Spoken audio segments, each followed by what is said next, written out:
इस मुल्क की हकीकी आजादी की जहाद में लड़ूंगा। जब तक मैं जिंदा हूं मैं इनका मुकाबला करूंगा इंशाअल्लाह। बाबा जंजीर करो या पसे दीवारे जिंदा करो, सच के साथ रहे सदा हक की जुबां बोली है।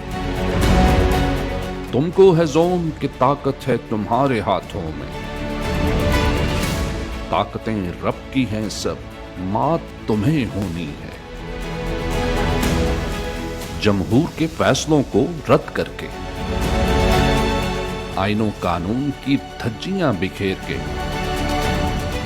अवामी मुंतखब नुमाइंदों को गिरेबानों से पकड़कर गिरफ्तार करके,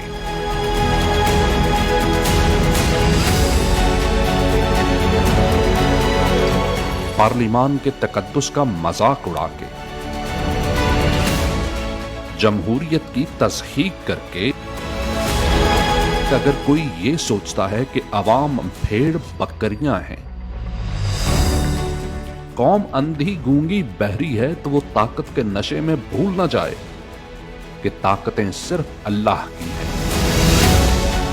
और उसके बाद रियासत में जमहूर ही असल कुव्वत है। ये पाकिस्तानी कौम है, ये भेड़ बकरियां नहीं है।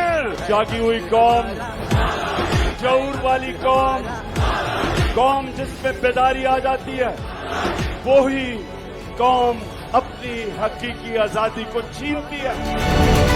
मुल्क में जारी फस्तायत, आईनो कानून की पामाली,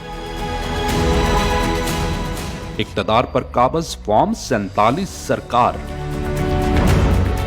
महंगाई और पार्लियामेंट और मुंतखब अवामी नुमाइंदों की तौहीन के खिलाफ बेजुर्मो खता कैद लीडर और दीगर रहनुमाओं की रिहाई के लिए तहरीक इंसाफ के अजीम शान लाहौर जलसा-ए-आम में भरपूर शिरकत करें और बाशऊर शहरी होने का फर्ज अदा करें। 21 सितंबर बरोज हफ्ता, मुकाम मीनारे पाकिस्तान।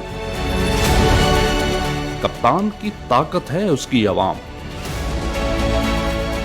कौम ही निकालेगी कैद से कप्तान। मुश्किल वक्त में कौमें सब्र करती है, इंसान सब्र करता है। वो सबसे ज्यादा अल्लाह को एक इंसान में सिर्फ पसंद मुश्किल वक्त है। लेकिन मेरे में कभी पहले दिन से आज तक कभी कोई शक नहीं हुआ कि इंशाअल्लाह इस मुश्किल वक्त से हम निकलेंगे भी और एक बड़ी अजीम कौम बने।